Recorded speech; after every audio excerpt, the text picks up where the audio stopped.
नमस्कार साथियों, सभी का वेदा क्लासेस पर एक बार फिर से बहुत बहुत स्वागत है।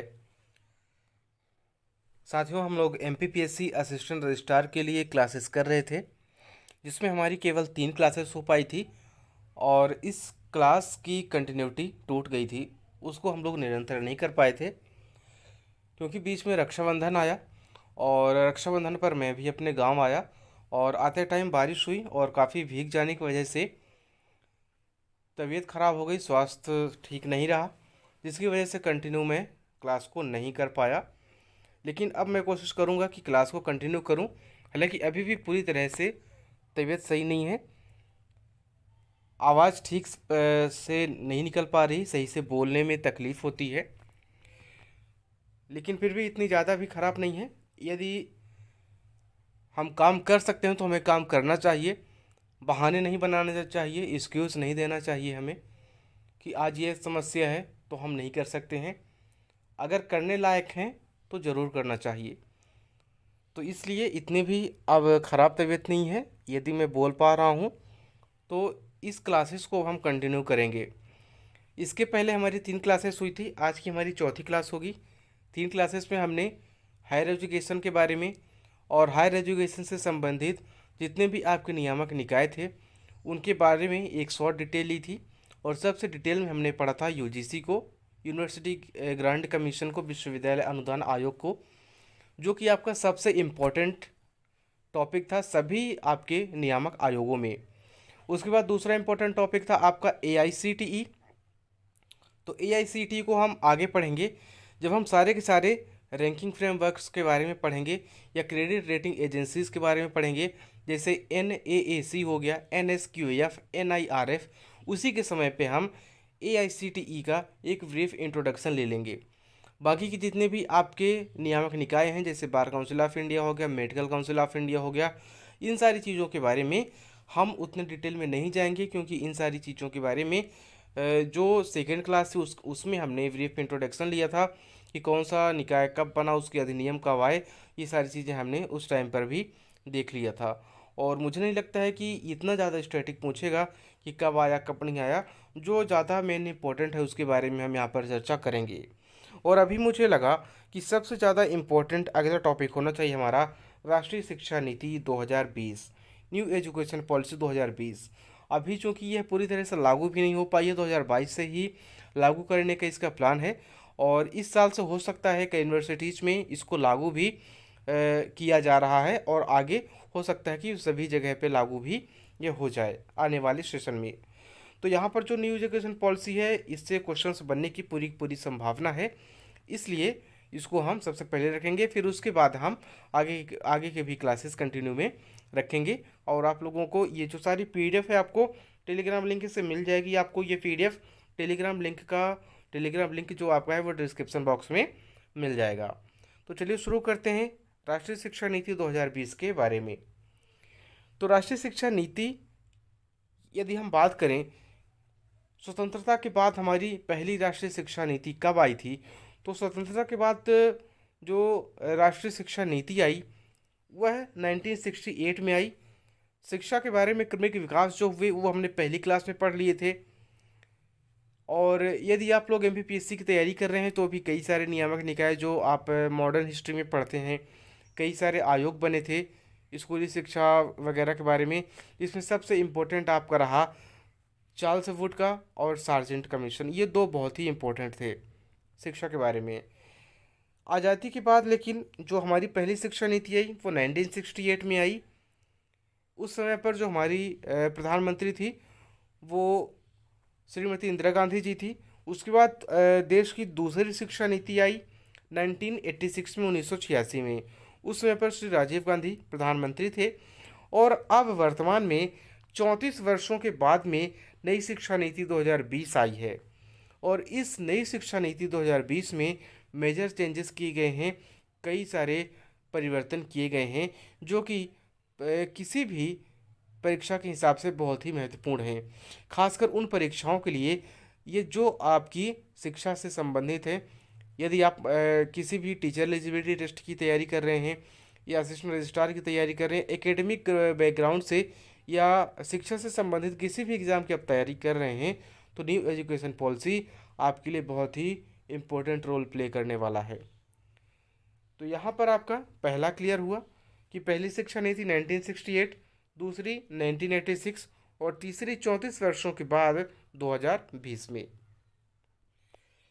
अब इसके बाद बात आती है कि आखिर ज़रूरत क्या पड़ी नई शिक्षा नीति के बारे में, या नई शिक्षा नीति लाने के लिए, या इतने मेजर चेंजेस जो किए गए नई शिक्षा नीति में उसकी हमें ज़रूरत क्या पड़ी थी।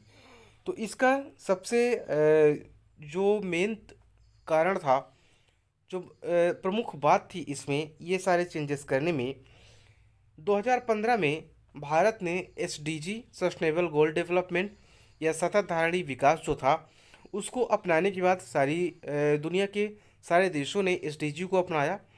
और उस एसडीजी में जो हमारा चौथे नंबर का गोल था, चौथा नंबर का जो हमारा लक्ष्य था वह शिक्षा से संबंधित था।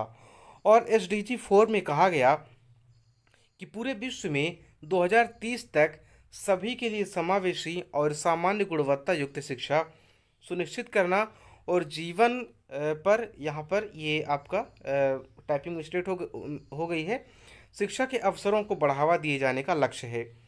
यानी कि 2030 तक सारी दुनिया की जो शिक्षा हो एक मानकीकृत शिक्षा हो, जिससे शिक्षा का ग्लोबलाइजेशन हो सके, एक वैश्विक शिक्षा का विकास हो सके, जिससे कि जो दुनिया है वो काफ़ी तेज़ी से और समग्र रूप से विकास कर सके, जिससे कि जो विकसित देश हैं उनके साथ ही साथ में जो विकासशील देश हैं वो भी काफ़ी तेज़ी से विकास की ओर अग्रसर हों।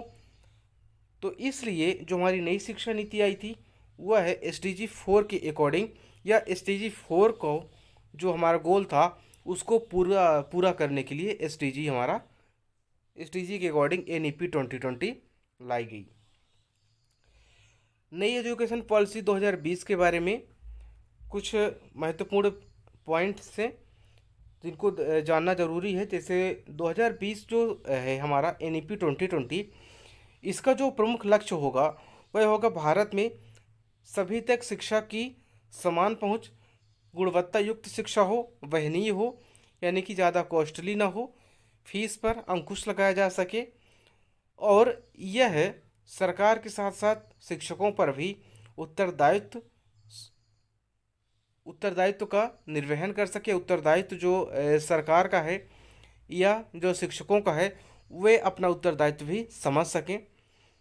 जैसे कि जो शिक्षा है वह भी किसका, सरकार का ही उत्तरदायित्व है, लेकिन इसमें सरकारें विफल होती नज़र आती हैं। यदि ऐसा ना होता तो आज किसी भी बच्चे को प्राइवेट स्कूलों में मोटी फीस नहीं देनी पड़ती, या उनको अलग से कोचिंग्स वगैरह नहीं लगानी पड़ती।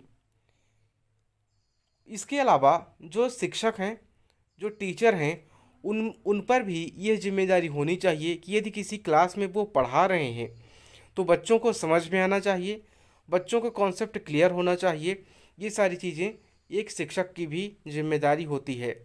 और यदि बच्चों को समझ में नहीं आ रहा है या किसी कारण से वो अपने जो ज्ञान का है, जो भी बच्चों को बताना चाह रहे हैं, यदि बच्चे समझ नहीं पा रहे हैं तो बच्चों से बिना किसी संकोच के एक शिक्षक को फीडबैक लेना चाहिए, क्या नहीं समझ में आ रहा है, क्या समस्या है, और उन समस्याओं को दूर करने के बाद ही बच्चों को पढ़ाना चाहिए।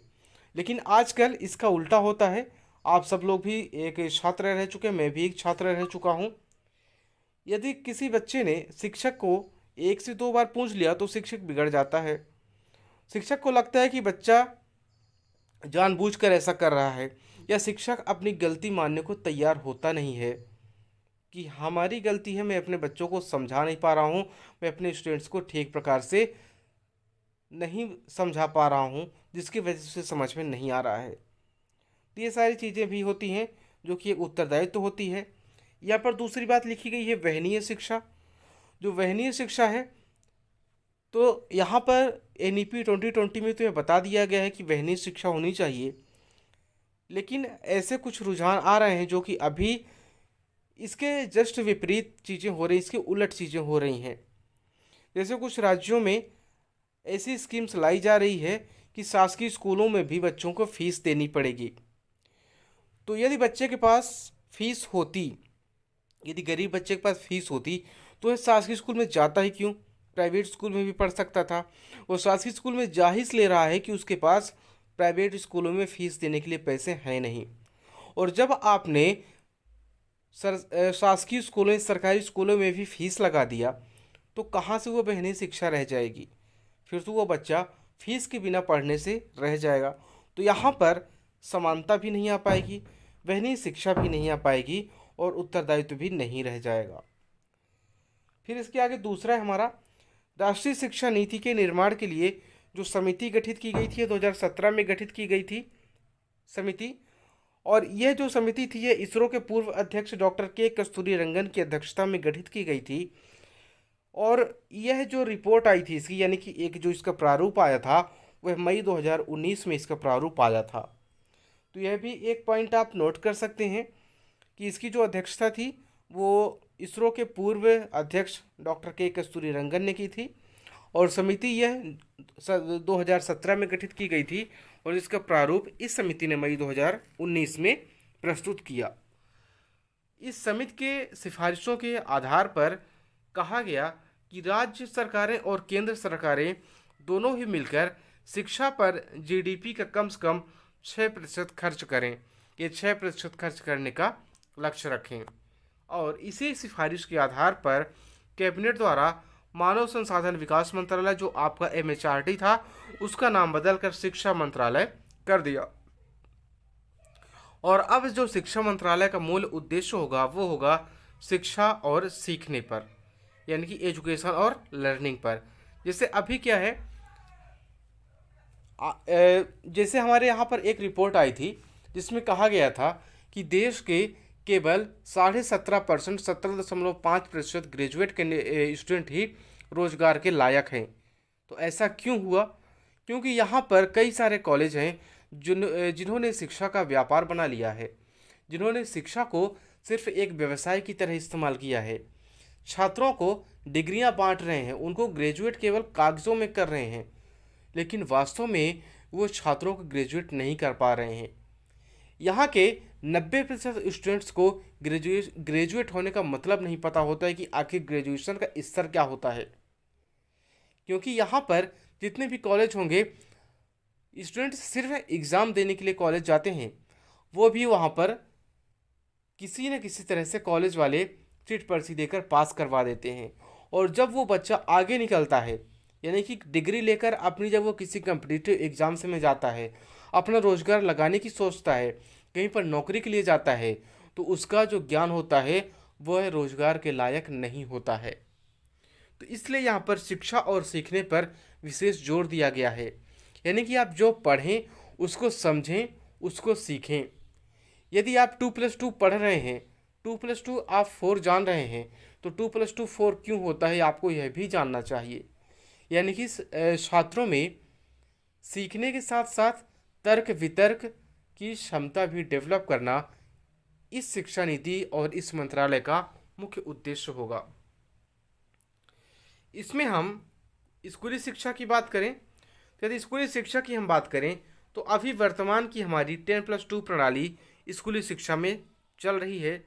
और यह जो 10+2 प्रणाली है, इसमें 3 से 18 वर्ष के बच्चों को 3 से 18 वर्ष के जो बच्चे हैं उनकी पढ़ाई करवाई जाती है।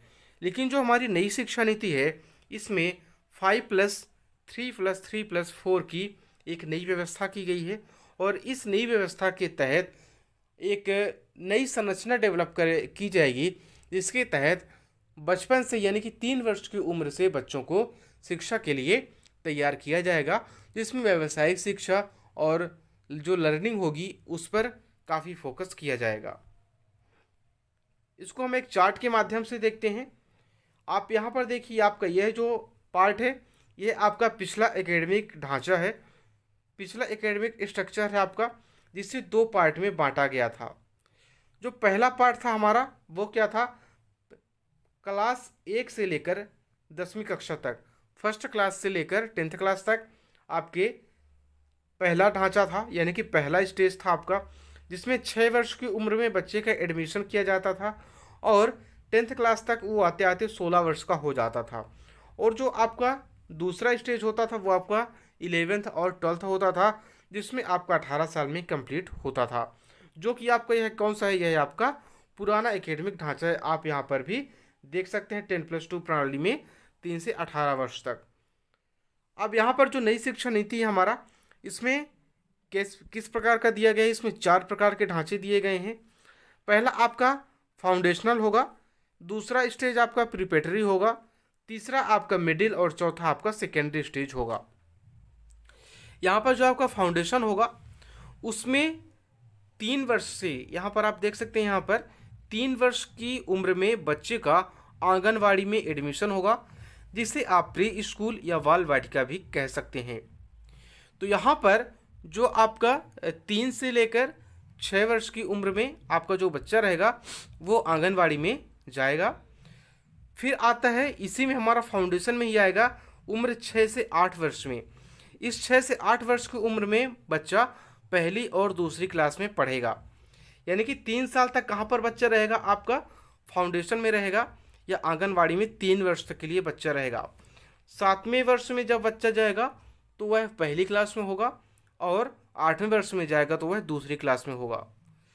फिर हमारा आता है प्रीपेटरी। प्रीपेटरी में हमारा ये दूसरे स्टेज होगा, जिसमें आपकी जो एज लिमिट होगी वह 8 वर्ष से 11 वर्ष तक की होगी।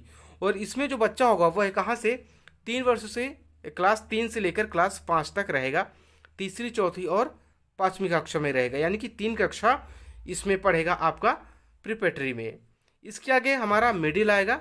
मिडिल में आपका क्लास 6 से 8 तक रहेगा, जिसमें 11 से लेकर 14 वर्ष तक का बच्चे की आयु होनी चाहिए। यानी कि जब बच्चा 6वीं क्लास में जाएगा तो उस समय उसकी उम्र कितनी, कम से कम 11 वर्ष की होनी चाहिए। और जब बच्चा 8वीं क्लास में रहे तो उस समय पर उसकी उम्र 14 वर्ष की होनी चाहिए। अब यहाँ पर यह जो आपकी 6वीं क्लास है, यहीं से वोकेशनल कोर्सेज भी बच्चों को शुरू कर दिए जाएंगे। यानी कि उनको अन्य सब्जेक्ट के साथ साथ वोकेशनल कोर्सेज की या जो व्यावसायिक पाठ्यक्रम है उनके बारे में जानकारी दी जाने लगेगी, या उनसे बच्चों को परिचित करवाया जाने लगेगा। और अगला आएगा हमारा सेकेंडरी, जहाँ से 9th क्लास से लेकर 12th क्लास तक बच्चा पढ़ेगा। इसमें जो आपका एज लिमिट होगा वह 14 साल से 18 साल तक रहेगा। यहाँ से बच्चों को वोकेशनल जो कोर्सेज होंगे वो वोकेशनल कोर्सेज करवाए जाएंगे, यानी कि उनको प्रैक्टिकल भी करवाया जाएगा वोकेशनल कोर्सेज का। और यहाँ पर इसी के जो NEP 2020 थी हमारी, इसके द्वारा जो हमारा 8 वर्ष तक की जो बच्चे होंगे, यानी कि जो आपका पहली और दूसरे में जो बच्चे पढ़ेंगे, उनके लिए एक NCERT के द्वारा एक शैक्षणिक ढांचा तैयार किया जाएगा, जो उनके लिए उत्कृष्ट पाठ्यक्रम के लिए मददगार साबित होगा। इसके लिए एक जो ढांचा होगा उसका नाम होगा NCPFECCE, national curricular and pedological framework for early childhood care and education. यहाँ पर जो आपको फुल फॉर्म दिए जा रहे हैं वो फुल फॉर्म भी आपको याद रखने हैं, क्योंकि यहाँ से भी प्रश्न बन सकते हैं। तो यहाँ से जो 6 से 8 वर्ष के बच्चे होंगे उनको पहली और दूसरी क्लास में एडमिशन दिया जाएगा। इस नीति के अनुसार जो कक्षा 5 तक की भाषा होगी या कक्षा 5 तक की शिक्षा में मातृभाषा या स्थानीय भाषा को वरीयता दी जाएगी, या उन पर फोकस करने की या उनमें पढ़ाई करने पर बल दिया जाएगा। हालांकि यह बाध्यकारी नहीं होगा कि आप अपनी स्थानीय भाषा में ही पढ़ें। यह आपके लिए एक ऑप्शनल होगा। यदि आप चाहें तो अपनी स्थानीय भाषा के अलावा किसी भी अन्य भाषा में आप पढ़ाई कर सकते हैं। जैसे स्थानीय भाषा किसी की बांग्ला है, किसी की असमी है, किसी की हिंदी है, किसी की तमिल तेलुगु है, या अलग अलग भाषाएं हैं। तो यदि आप चाहें तो उसमें पढ़ें, और यदि नहीं चाहते हैं तो आप इंग्लिश भाषा या जो भी और कोई भाषा हो जिससे आप सीखना चाहते हो वह भी आप पढ़ सकते हैं। इसमें कोई भी बाध्यकारी निर्णय नहीं रखा गया है। स्कूल से ही और स्कूल और उच्च शिक्षा दोनों में ही छात्रों के लिए जितने भी हमारी शास्त्रीय भाषाएं हैं, जैसे संस्कृत हो गई या और जो भी भारतीय भाषाएं होंगी, उनको पढ़ने का या एक विषय के रूप में उनको पाठ्यक्रम में अपने रखने का एक विकल्प होगा। लेकिन यह भी कोई बाध्यता नहीं होगी कि आपको वह विषय पढ़ने ही पढ़ने हैं। जो बधिर छात्र हैं, यानी कि जिनको देखने में परेशानी होती है, उनके लिए एक भारतीय संकेत भाषा डेवलप की जाएगी, इंडियन साइन लैंग्वेज डेवलप की जाएगी, जिससे कि वो अपनी पढ़ाई लिखाई को और भी अच्छे से कर सकते हैं। हालांकि अभी भी यह चल रहा है। तभी जो आपके फिजिकल हैंडीकैप हैं, यानी कि जिनकी जो आँख से डिसेबल हैं या कान से डिसेबल हैं, उनके लिए सारी की सारी चीज़ें भी अभी इंडियन साइन लैंग्वेज के तहत ही करवाई जा रही हैं। एनईपी ने भारतीय भाषाओं के संरक्षण और विकास के लिए भारतीय अनुवाद और व्याख्या संस्थान स्थापित करने का सुझाव दिया है, IITI, जिसका मतलब होगा Indian institute of transportation and interpretation. जो स्कूल में शिक्षक होंगे, यह भी एक नियत तय किया गया है कि शिक्षक और छात्रों का अनुपात कितना होगा। तो जो सामान्य क्षेत्र हैं, वहाँ पर शिक्षक और छात्रों का अनुपात 30:1 होगा, यानी कि जो आपके 30 विद्यार्थियों पर एक छात्र होंगे, जबकि जो सामाजिक और आर्थिक रूप से पिछड़े क्षेत्र हैं या वंचित क्षेत्र हैं, वहाँ पर 25 छात्रों पर एक शिक्षक होंगे। एक पोर्टल विकसित किया जाएगा दीक्षा नाम का, जिसका नाम होगा the digital infrastructure for knowledge sharing. इस पर एक जो बुनियादी साक्षरता होगी या संख्या ज्ञान होगा, उसके लिए गुणवत्ता वाले संस्थानों का एक राष्ट्रीय भंडार उपलब्ध कराया जाएगा। यानी कि जो गुणवत्ता वाले राष्ट्रीय संस्थान होंगे, उनकी जो यहाँ पर पाठ्यक्रम होगा या जो उनकी वहाँ पे लेक्चर्स होंगे, उनको यहाँ पर उपलब्ध करवाया जाएगा। दीक्षा पोर्टल की तरह ही और कई सारे पोर्टल से विकसित किए गए हैं, जैसे ज्ञानवाणी हो गया, ज्ञान दर्पण हो गया, और भी ऐसे कई सारे पोर्टल्स हैं, कई सारे चैनल्स हैं, जहाँ पर दूर शिक्षा के लिए भी जो आपकी ओडीएल होती है, उसके लिए कई सारी सुविधाएं दी गई हैं। उन पर भी क्वेश्चन बनेंगे, और उन सभी चैनलों को हम या जो भी पोर्टल हैं उसको एक अलग क्लास में हम करेंगे। कक्षा 6 से इस शैक्षिक पाठ्यक्रम में व्यवसाय की शिक्षा यानी वोकेशनल शिक्षा को शामिल किया जाएगा। NCERT के द्वारा स्कूली शिक्षा के लिए एक राष्ट्रीय पाठ्यक्रम रूपरेखा NCFSE यानी कि national curricular framework for school education तैयार की जाएगी। छात्रों की प्रगति के मूल्यांकन के लिए मानक निर्धारक निकाय के रूप में परख नामक नए राष्ट्रीय आकलन केंद्र की स्थापना की जाएगी। जितने भी यहाँ पर आपको नए राष्ट्रीय आकलन केंद्र हैं या नई चीज़ें स्थापित करने के लिए कही जा रही हैं, वो आपके लिए बहुत ही इम्पोर्टेंट रहेंगी। तो यहाँ पर जो परख है, यह क्या होगा? Performance assessment review and analysis for knowledge for holistic development. ठीक है, ये होगा आपका परख।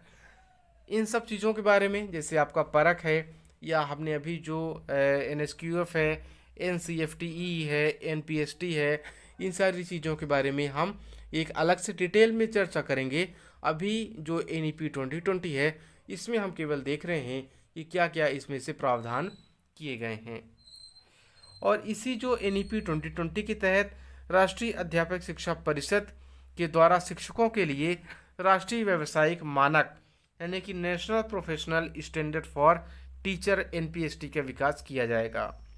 यहाँ से क्वेश्चन बन सकता है कि जो शिक्षण कार्य यानी कि जो शिक्षक है या जो शिक्षक जो कार्य करते हैं यानी कि पढ़ाने का काम करता है, ये किस प्रकार का काम है।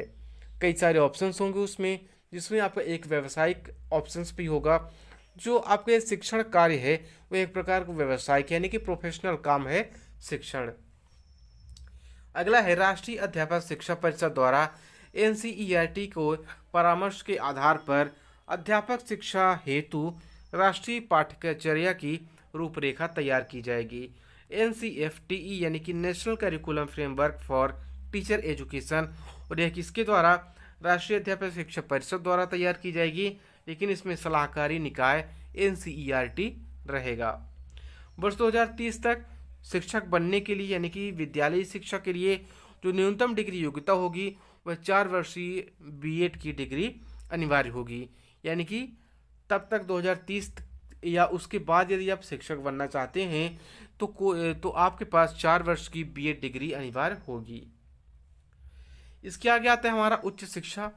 उच्च शिक्षा में क्या क्या किया गया है, तो जो उच्च शिक्षा है इसमें जो पहली बात कही गई है कि जितने भी हमारे उच्च शिक्षण संस्थान हैं, जो भी हायर एजुकेशन इंस्टीट्यूशन हैं, उन्हें 2040 तक अपने आप को बहुविषयक संस्थानों के रूप में स्थापित करना होगा।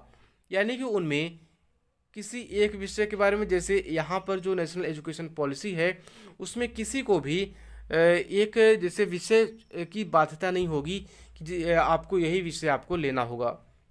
जैसे यदि आपने 10th के बाद बायो लिया तो आपको एक 5 सब्जेक्ट दे दिए जाएंगे कि आपको बस यही पढ़ना है। आपने मैथ्स ले लिया तो भी आपको सब्जेक्ट दे दिए जाएंगे, आपको यही पढ़ना है। आर्ट आपने लिया, कॉमर्स लिया या कोई भी सब्जेक्ट आपने लिया तो आपको एक निश्चित रहेगा कि आपको यही पढ़ना है। लेकिन जो नई एजुकेशन पॉलिसी है उसमें बहुविषयक है। इसमें ऐसा कोई सिस्टम नहीं रहेगा कि आप मैथ से हैं, आप साइंस से हैं, आप आर्ट से हैं या आप कॉमर्स से हैं। सभी के लिए समान रहेगा, सभी के लिए आपको रहेगा। मान लीजिए आपकी मैथ अच्छी है तो आपने 11th में मैथ भी ले लिया, आपको अकाउंटिंग भी करना है, यानी कि आप अकाउंटिंग में इंटरेस्टेड हैं, तो यदि आपने मैथ लिया होगा तो फिर अभी की एजुकेशन पॉलिसी जो अभी वर्तमान में है उसके अनुसार आप अकाउंटिंग नहीं पढ़ सकते हैं, लेकिन नई एजुकेशन पॉलिसी के अनुसार आप अकाउंटिंग भी पढ़ सकते हैं। आपको हिस्ट्री में इंटरेस्ट है, ज्योग्राफी में इंटरेस्ट है, तो आप उसमें से भी कोई सब्जेक्ट ले सकते हैं। यानी कि आप सभी जितने भी स्ट्रीम हैं उसमें सभी से आप एक एक ले सकते हैं। मैथ से आपने मैथ ले लिया, आपने बायो ले लिया, आपने अकाउंटिंग भी ले लिया, हिस्ट्री भी आपने ले लिया, आपने कोई और भी सब्जेक्ट ले लिया। इस तरह से आप कई सारे अपने मेन सब्जेक्ट उठा सकते हैं और कई सारी चीज़ें सीख सकते हैं। और साथ ही वोकेशनल कोर्स भी रहेंगे। इससे स्टूडेंट्स की रोज़गार उत्पन्न करने की क्षमता, उनको रोज़गार पाने की क्षमता में बढ़ोतरी होगी और उनकी लर्निंग में भी निश्चित रूप से वृद्धि होगी। तो इसीलिए जो 2040 तक होंगे वैसे भी उच्च शिक्षण संस्थानों को बहुविषयक संस्थानों के रूप में स्थापित करना ही होगा।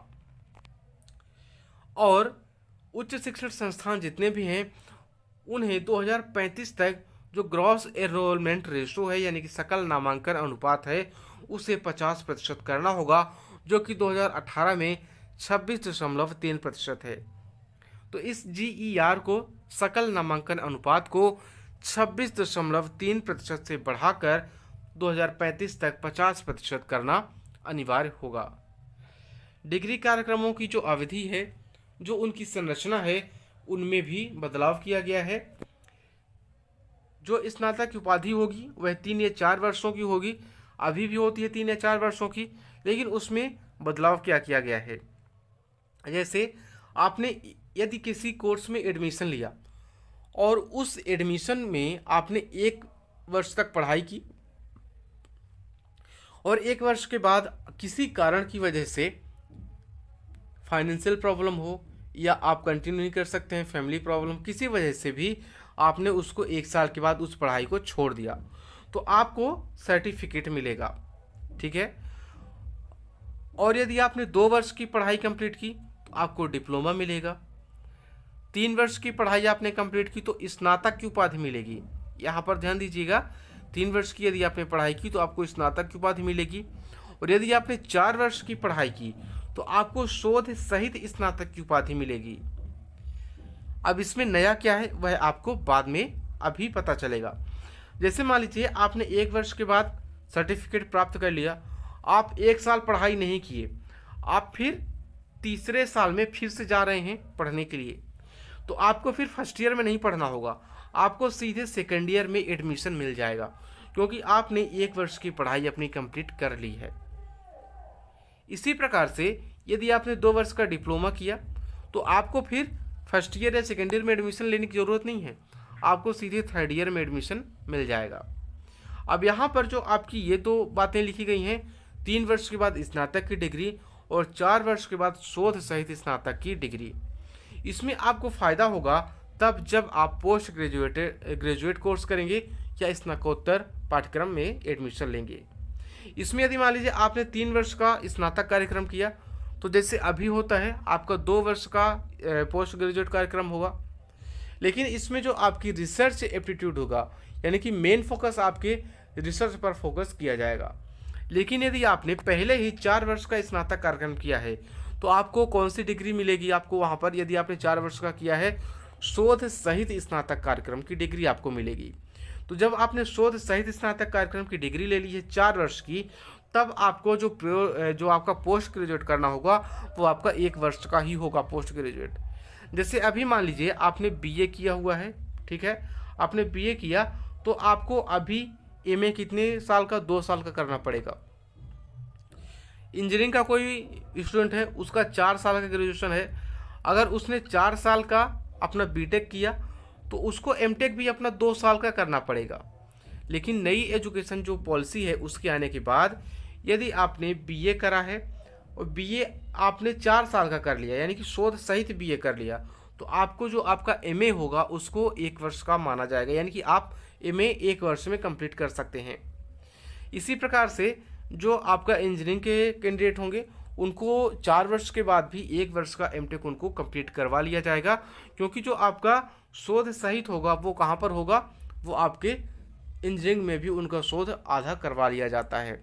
इससे भी बीटेक कैंडिडेट को फाइनल ईयर में एक प्रोजेक्ट करवाया जाता है और फिर जब वो एमटेक करते हैं तो उनको थीसिस वगैरह लिखनी होती है।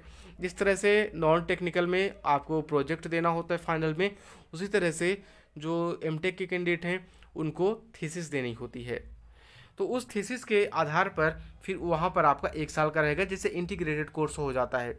यदि आपने शुरू में इंटीग्रेटेड कोर्स ले लिया तो आपका 1 साल का बचत होगा, लेकिन इस एजुकेशन पॉलिसी के लागू होने के बाद हर समय पर आपका 1 वर्ष का बचत होगा। इसके तहत जो आपका एमफिल कार्यक्रम था, यानी कि जो प्री डॉक्टरल कोर्स था, वो उसको ख़त्म कर दिया गया, एमफिल को ख़त्म कर दिया है। एमफिल को ख़त्म इसलिए किया गया है क्योंकि एमफिल प्री डॉक्टरल कोर्स होता था, यानी कि उसमें आपको मेन रिसर्च पर फोकस किया जाता था एमफिल पर, ठीक है। तो जब यहाँ पर आप यहीं पर ग्रेजुएशन में ही और स्नातकोत्तर का पोस्ट ग्रेजुएट में ही आपको जो आपकी रिसर्च है वो आपकी करवा ली जाती है, तो इसलिए इसकी ज़रूरत आपको नहीं पड़ेगी। अब हमारा जो लास्ट पॉइंट है जो बहुत ही महत्वपूर्ण है, इसमें कहा गया है उच्च शिक्षण संस्थानों में प्राप्त अंकों या क्रेडिट को डिजिटल रूप से सुरक्षित रखने के लिए एक एकेडमिक बैंक ऑफ क्रेडिट स्थापित किया जाएगा, जिसमें अलग अलग संस्थानों में छात्रों के प्रदर्शन के आधार पर उन्हें डिग्री प्रदान की जा सकेगी। इसका क्या मतलब हुआ? अभी आपने यहाँ पर पढ़ा कि 1 वर्ष के बाद सर्टिफिकेट आपने ले लिया और आपने पढ़ाई छोड़ दिया। जब आप दोबारा से 1 साल या 2 साल के बाद एडमिशन लेंगे तो आपको सेकेंड ईयर में एडमिशन मिलेगा। तो इसकी में जो आपका सेकेंड ईयर का एडमिशन मिलेगा उसका आधार होगा यह एकेडमिक बैंक ऑफ क्रेडिट। इसमें आपके जितने भी मार्क्स होंगे, जितने भी आपके ग्रेड होंगे, जितने भी क्रेडिट्स होंगे, यह digitally academic bank of credit में रहेंगे और उसी के आधार पर यूनिवर्सिटीज या कॉलेजेस आपको सेकेंड ईयर में एडमिशन देंगे।